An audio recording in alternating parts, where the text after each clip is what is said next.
बिस्मिल्लाहिर्रहमानिर्रहीम। अस्सलामु अलैकुम। औक़ात टीवी में खुश आमदीद। मैं हूँ अब्दुल जब्बार अंसारी।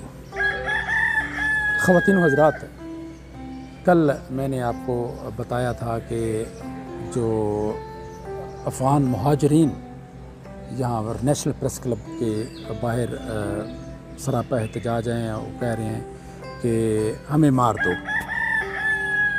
उनके बारे में मज़ीद कुछ ख़बरें मिली हैं कि मैंने कुछ लोग मिले, मैंने उनसे पूछा कि आप लोग आए कैसे वहाँ से, अफ़गानिस्तान से। तो उन्होंने बताया कि हम तुरखम बॉर्डर या चमन बॉर्डर से आए हैं। तो मैंने कहा आपके पास वीज़े से आए हैं? कहते नहीं, हम चोरी आए हैं। भाई चोरी कैसे आए हो बॉर्डर से? कहता है कि पाकिस्तानी वहाँ खड़े थे, उनको हमने पैसे दिए और आ गए पाकिस्तान में। तो बड़ा लम्हा फ़िक्रिया है ये कि अब देखें गैर कानूनी काम में पाकिस्तानी, अब देखें कि गैर कानूनी काम में पाकिस्तानी भी मुलव्वस हैं। तो एक साहब ने बता रहे थे कि अफ़गानिस्तान से यहाँ नेशनल प्रेस क्लब इस्लामाबाद तक पहुँचने में एक ख़ानदान ने कम से कम 1.5 लाख रुपया रिश्वत दी है, तब वो यहाँ पहुँचा है।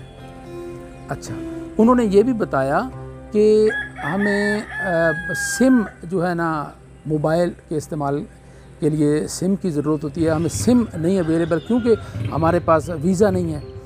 तो मैंने कहा फिर आपके पास एंड्रॉयड फ़ोन ये कैसे चलाते हैं? कहते हैं जी वो सिम हम यहाँ 8-8 हज़ार रुपये की ख़रीदते हैं। वो कैसे ख़रीदते हैं जी, आपके नाम पे? नहीं जी, वो हम पाकिस्तानी जो है ना भाई, उनको हम कहते हैं हमें सिम निकलवा दो। पाकिस्तानी भी फिर उनको सपोर्ट करते हैं। वो कहते हैं जी हम 8-8 या 10-10 हज़ार रुपये में बात तय हो जाती है।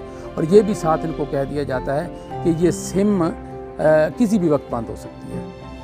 तो ये सूरत हाल है कि वहाँ। अच्छा, फिर मैंने पूछा भी आप अपने मुल्क में क्यों नहीं रहते हो? तो उनका ये कहना था कि वहाँ से अक्सर जो मुहाजिरीन आए हैं उनकी अक्सरियत जो है वो अहले तशी है और तालिबान अहले तशी को कबूल नहीं करते। मैंने कहा जी तालिबान ने तो आम माफ़ी का ऐलान किया था। कहते हैं जी ये सिर्फ कहने की बातें हैं, कोई आम माफ़ी का ऐलान नहीं। वो हमें कहते हैं कि यहाँ आप यहाँ के बाशिंदे ही नहीं हो, आप अमेरिका नवाज़ हो, आप अमेरिका के पास जाओ, जहाँ भी जाओ हम सिर्फ रियायत ये कर सकते हैं, आप यहाँ से जा सकते हैं। तो ये लोग अब यहाँ पनाह लिए हुए हैं प्रेस क्लब के बाहर और इनकी तादाद में दिन ब दिन इजाफ़ा होता चला जा रहा है। मैंने पूछा जी कोई मसला आपका हल भी हुआ है?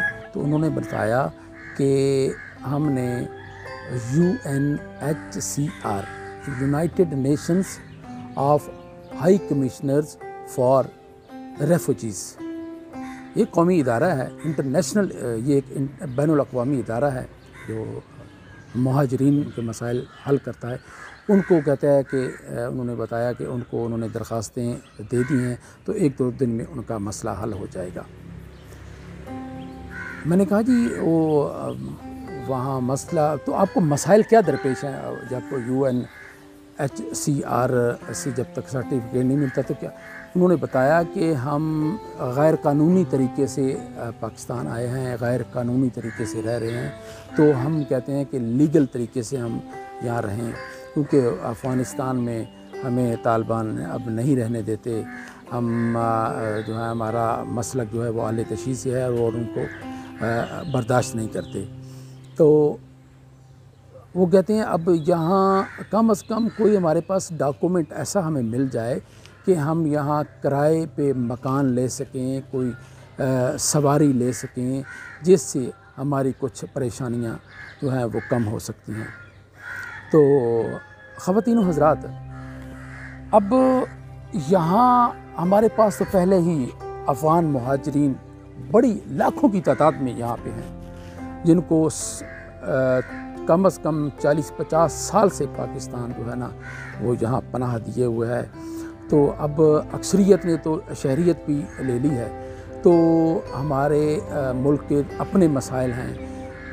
किसी तरह मेरी ये राय थी कि किसी तरीके से तालिबान के साथ बात करके इनका कोई नुमाइंदा उनके साथ बिठा के बीच में पाकिस्तान जो है وہ ساتھ مل جائے اور ان کا معاملہ حل کریں اور یہ اپنے گھر میں رہیں، اور وہاں ان کے مطلب بڑی بڑی کوٹھیاں ہیں، مکانات ہیں، صاحب جائیداد لوگ ہیں، اور مجھے تو یہ بھی پتہ چلا ہے کہ کچھ ان میں ایسے اتنے امیر ترین لوگ بھی یہاں آئے ہوئے ہیں، فٹ پاتھ پہ زندگی گزار رہے ہیں آج کل۔